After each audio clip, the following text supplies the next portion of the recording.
make us who we are. So I'll dream until I make it real, and all I see is stars. Welcome, Cancer, to Channel Future Tarot. My name is Bella, and today I'm going to do your October energy check-in reading for the Sun, Moon, Rising, and Venus signs of Cancer. Take what resonates with you, claim it for yourself, toss the universe what does not. It's not meant for you, and that's okay. Check out your other placements and the readings that go along with that. I'm going to use the singing bowl as I do so, taking that deep breath in, exhaling whenever you feel so inclined to do so. It's going to help balance your energy, set your intentions, and prepare for the messages. If you are new or returning to the channel, welcome. I'm so happy to have all of you. Thank you so much for liking, sharing, subscribing, commenting.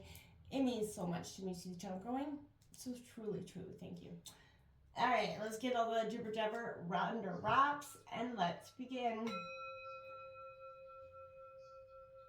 Peace, love, health, and wealth, Cancer.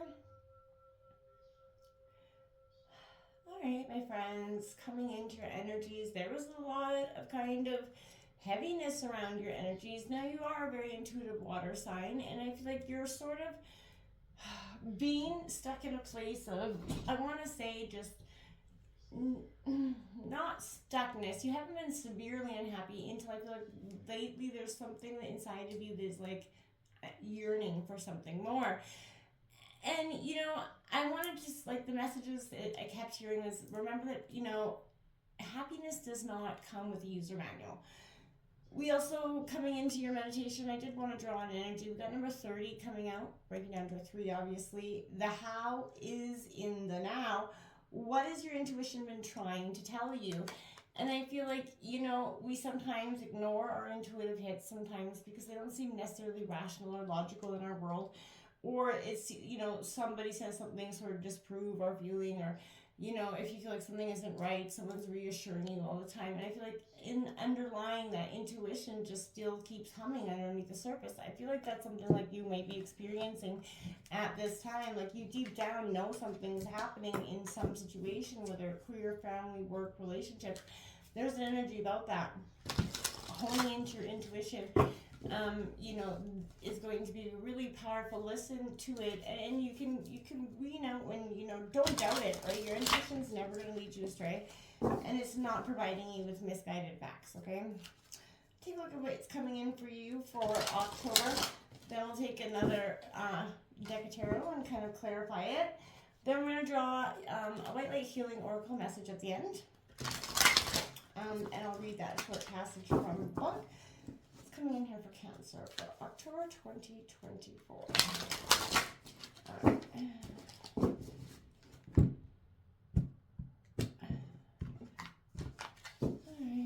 so let's get into this. We got that 5 of Swords. Yeah, that's what I mean. Conflict. You're conflicted about something here, Gemini, Libra, Aquarius.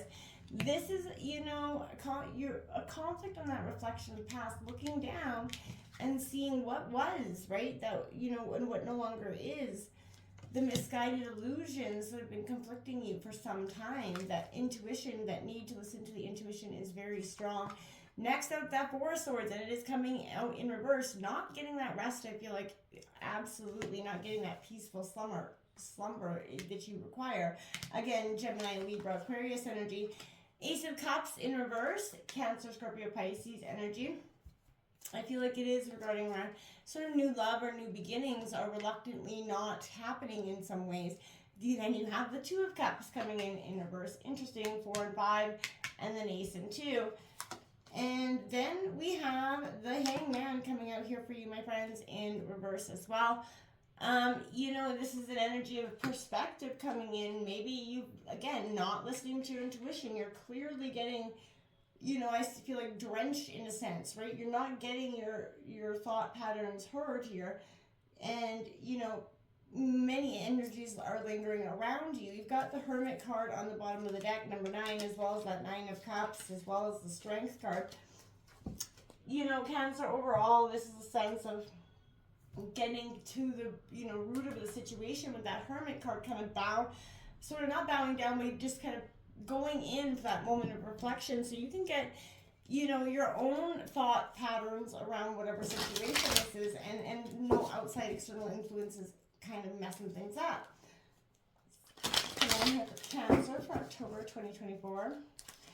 You know, whatever is impacting your sleep and, you know, not getting enough rest, it will kind of lead into that more mental fog energy that you could be feeling like you're in at this time.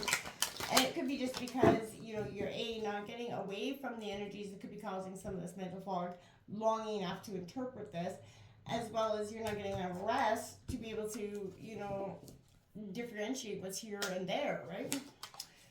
That Queen of Swords coming underneath that Five of Swords, that's kind of a energy, that's very strong, intellectual, kind of crude energy, but that could be how you are in looking at the situation or sort of, you know, kind of coming to terms with it in one way or the other, right? Six of Pentacles coming underneath that Four of Swords, that's Taurus, Virgo, Capricorn.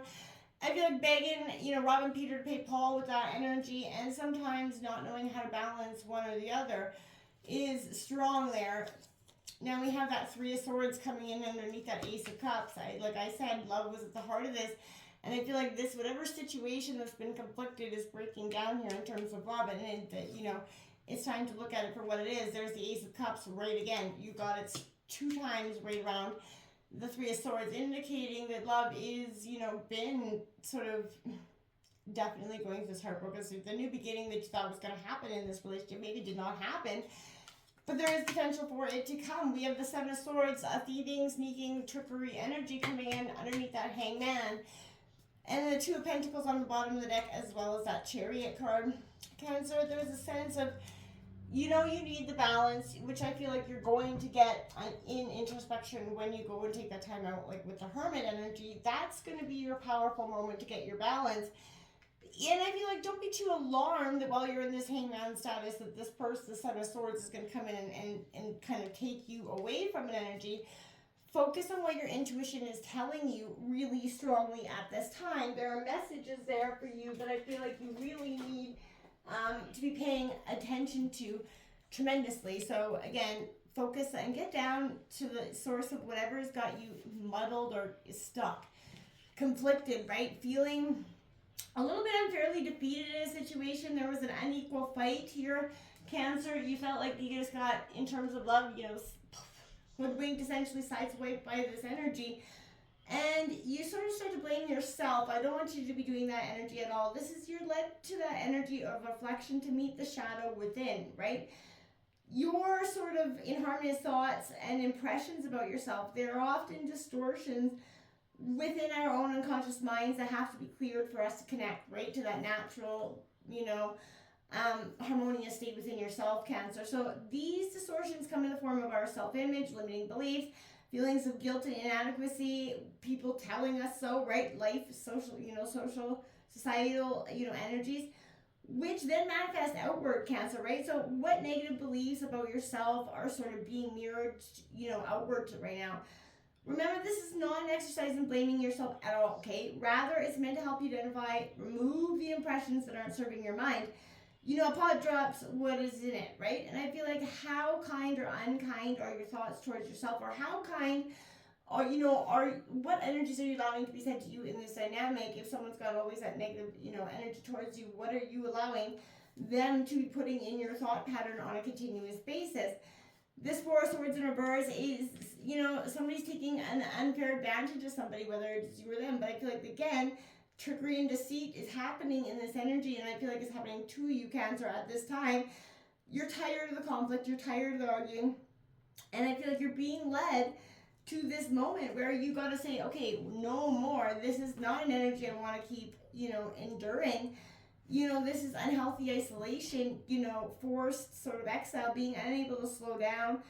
And your healing process is very challenged through this, because I feel like you don't get a moment to be. You have to examine, you know, your balance between activity and slumber, right? And that importance of rhythm and balance between the inner and the outer, the heart and the mind, is very, very prominent here. And I feel like you have not been getting that situation to even think clearly for a second without somebody bombarding you externally.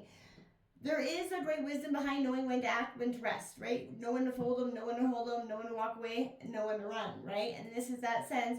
What practices do you use, you know, to prevent physical, emotional, or spiritual depletion? Have you considered any of them, right? And I feel like meditation, but just disconnecting, being, very responsible for your own physical energy is helpful here. What core beliefs regarding, rest keep you from slowing down? Maybe you believe that, only the weak have, an afternoon nap, or what, we all get those weird thoughts. And this is saying don't be hard on yourself for needing to take that break. Sadness, you got a lot of repressed emotions with this Ace of Cups. Again, unrequited love, feeling like you give it all to this person and they gave nothing but. Living life with that closed heart is sort of where I feel like it's kind of pushed you into that energy. Yeah, you're being guided to the heart center, obviously, with that energy, but this is determining how you experience your life, Cancer. Do you choose joy? Do you choose to be open? Or are you closed, fearful that you're going to get hurt, and do you keep yourself therefore restricted?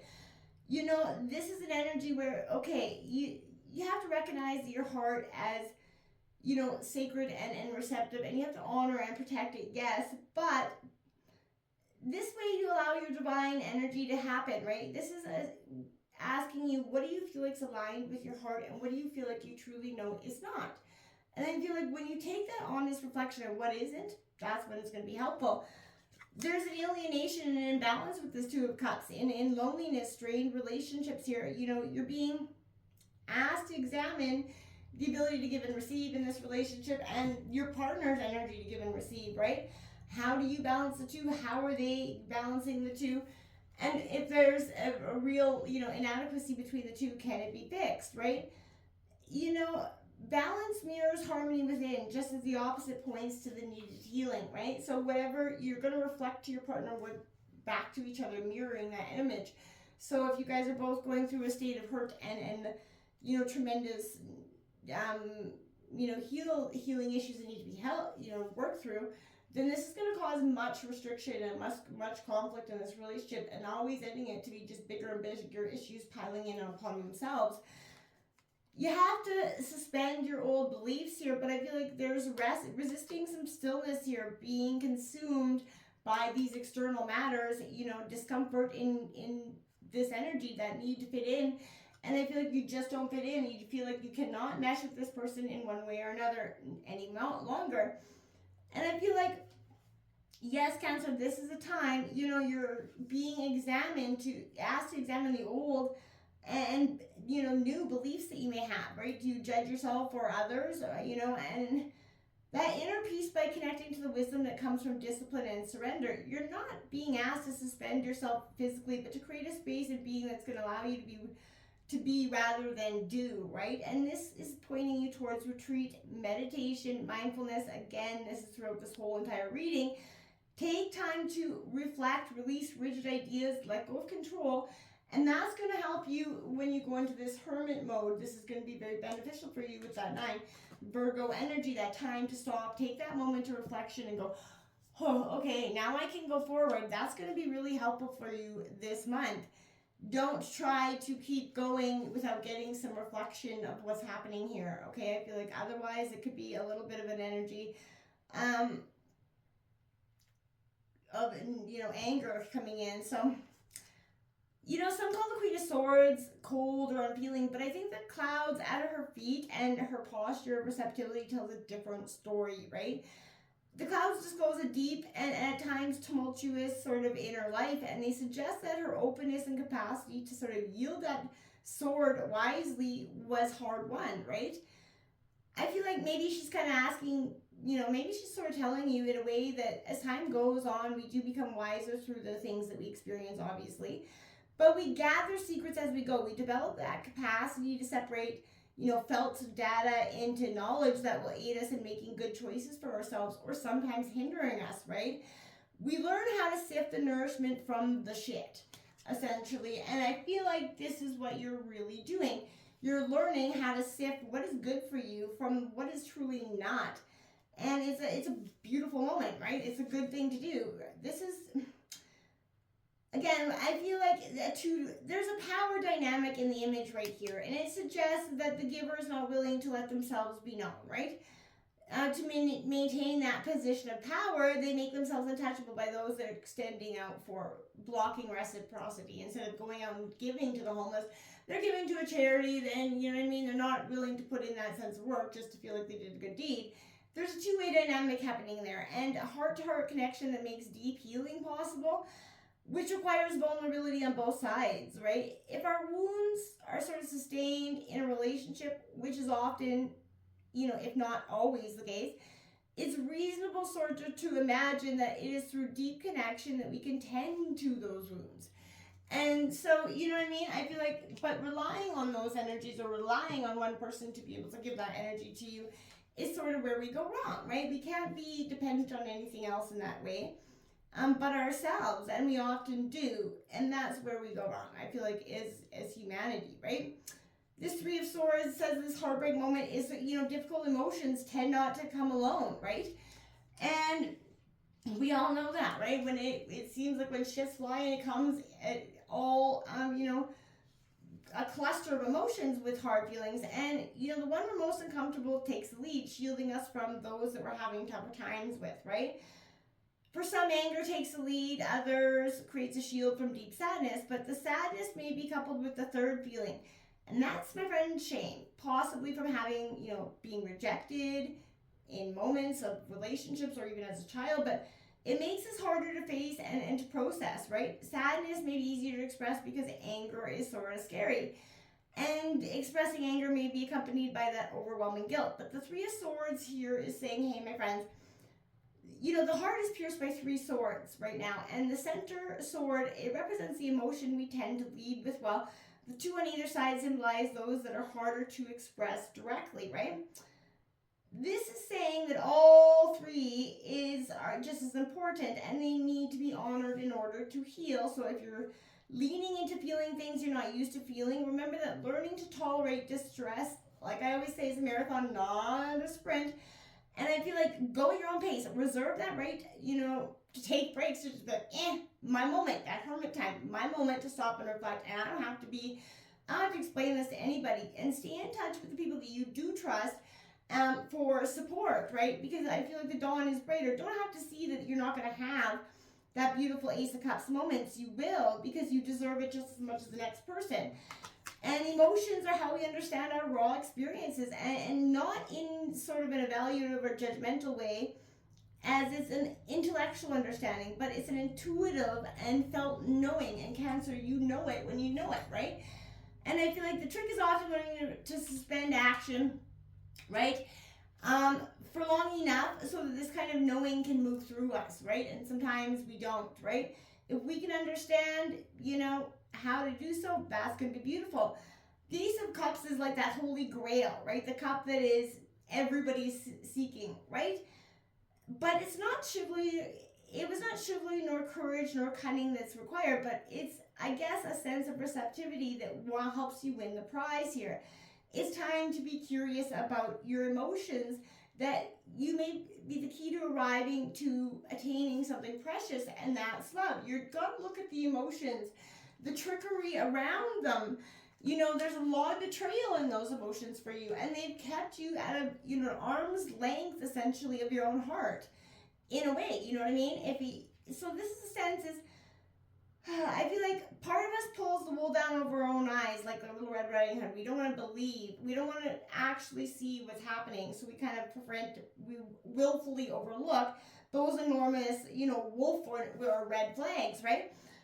I feel like if you're sort of curious about your capacity to trick ourselves, the line of inquiry can offer you that path towards understanding what is in us that drives that urge to forge relationships with people and situations that can't be trusted, right? And gives us something to work within ourselves. This is a powerful moment. You're asking yourself, what is it that makes me believe in this bold-faced shit that should be seen from a mile away? Take a look at what your White Light Oracle healing messages at this time. I'll read the short passage from the book. Cancer, this is your time. This is your moment of reckoning within yourself. This is your time to get back to who you were before the pain, right? Who you were, and turn your pain into, sort of cliches it sounds, purpose, right? It's time for you to be moved beyond the wane of the pain, the wheel of pain. We have 43, Karma of Catahoula coming out. Sorry, I may be butchering that. If I am, my apologies. 43. Okay. Your sacred soul passion is powerful enough to shift the state of your inner reality and your outer experience. So commit to what truly ignites your heart. And do not be dissuaded by anything or anyone. If you're seeking to make a commitment, do so when it truly connects you to your heart. Follow your genuine, meaningful bliss. Know that no matter what appears to be, you shall prevail and you shall rise. Until next time, my friends, namaste.